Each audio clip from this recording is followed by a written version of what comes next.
Welcome to International Securities Exchange's podcast series. Facilitated by renowned educators, ISE podcasts are intended to teach beginning as well as seasoned investors the ins and outs of trading. To find an updated list of podcasts, please visit www.ise.com/podcasts. Please be sure to listen to our important message following this episode regarding the risks of investing in exchange-traded options. And going back, if you look at this in this prior slide, the products that ISE offers, you have two choices. Remember, in the euro currency, you now have a euro currency based in euro currencies versus the U.S. dollar index, as well as a U.S. dollar versus euro currency index, the EUI. So in that case, it could be slightly confusing, but you got two ways to play this. If the U.S. dollar is suspected to go up, then you would want to be a buyer of puts on the EUU, and you would be looking for the euro currency to move down against the U.S. dollar. And the opposite is true for the EUI. And if that's the case, you do have the opportunity, if it presents itself, to do what? Do the opposite. Sell puts in the EUI. And there you could collect premium as the market moves in your favor. So there are two different ways to play the option strategies.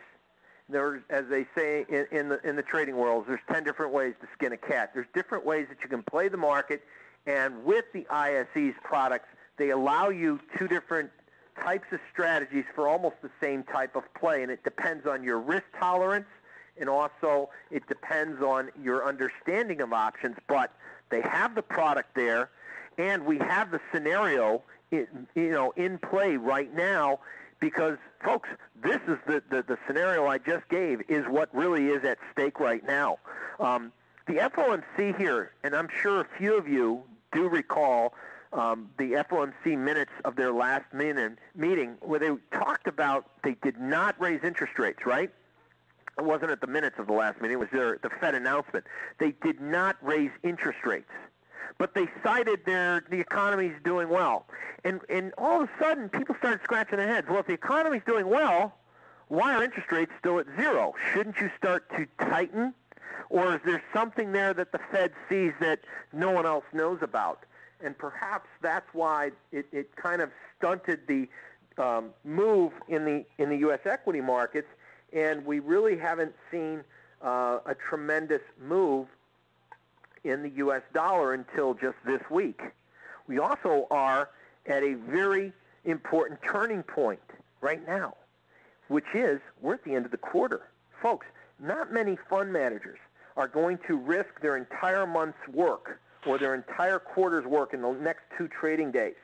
Many people, if they've had a really rough go this quarter, they're just sitting on the sidelines and they're just going to get back in the game starting in the fourth quarter, which begins when? Thursday. So there's a lot going on in the marketplace, and I think it's great that the ISEs allowed me to come in and give this presentation, because it's a very timely situation, because it's not just that we're coming into the October earnings season, but it's also the fourth quarter, man. It is like, third and long right now. What is going on? And if the economy is turning around, guess what? Interest rates go up. That's going to be supportive to the U.S. dollar, as long as interest rates are going up in a favorable economic environment, or at least if the Fed is starting, if they talk about tightening. Not that they necessarily would, just talk about it. So if there's more talk about the Fed's exit strategy, that would be dollar supportive. Other than that, I can't see anything else out there that would be dollar supportive right now. But there are, if you're armed with this information, if you're armed with the ramifications of what central bankers' actions can do, armed with that information, now you have a little bit of education in how to take advantage of those potential moves, at least from a calculated risk-reward standpoint. And that's what's important, that there is a product out there. There are options. It's optionable, obviously. It's what it is. These indexes are optional. and you have the availability to take advantage of maybe not just day trading, which you could be right and still lose money, but you have advantage of taking a market potential move that could last anywhere from 90 days to 18 months.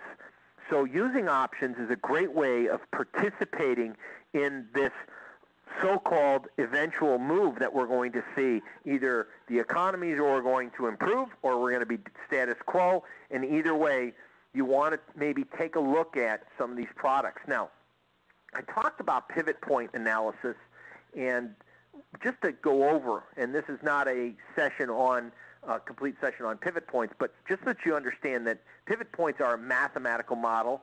It's one of the tools that I rely on and use very heavily, and I use daily, weekly, and monthly time frames. What you and I just saw on a chart was a monthly time frame.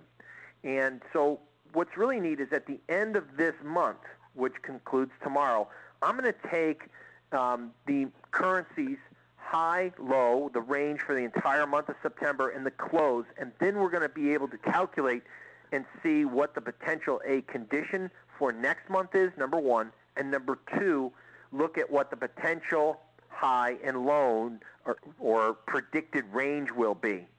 So if you're not familiar, this slide, I'm going to rattle off what the math formulas are so that you can see that there really is a math formula. The pivot point is what we call typical price, is derived by taking the high, low, and close divided by 3. Then there are 2 resistance targets and 2 support targets. And we'll get to this, and I'll talk about refining and filtering out these support and resistance numbers in just a few slides. The first target resistance is calculated by taking the calculated pivot point value times 2, then subtract out the low. Then, to get the second target of resistance, we take the pivot point, add the high, then subtract back out the low. Then, to get the first support target, you take the pivot times 2, subtract the high. And for S2, or the second support number, we take the pivot minus the high, add back in the low. So it's a detailed formula. Thank God for computers, because we really did used to do this by hand, or I did, back some 30 years ago. Now, there are some people out there, there are other educators, who have come up with a third resistance and a third support. And in my research and analysis, I don't use them. And they also have these midpoint numbers. And I just find if you have all these numbers and lines across your screen, I absolutely find them to be burdensome and without a doubt confusing. I mean, if you think about it, we would have 13 levels on your chart every day, week, month. In fact, if this was a daily chart and these were just daily numbers, you would have 13. Let's count them up. 1, 2, 3, 4, 5, 6, 7, 8, 9, 10, 11, 12, 13. That's 13 dailies, 13 weeklies, and 13 monthlies. Folks, can you imagine having all those lines on your screen? And that's why I say burdensome. There's just no way it would be effective. I would not be an effective trader. Thank you for listening to our podcast. To find more podcasts on options, stocks, alternative markets, and market data, please visit www.ise.com/podcasts.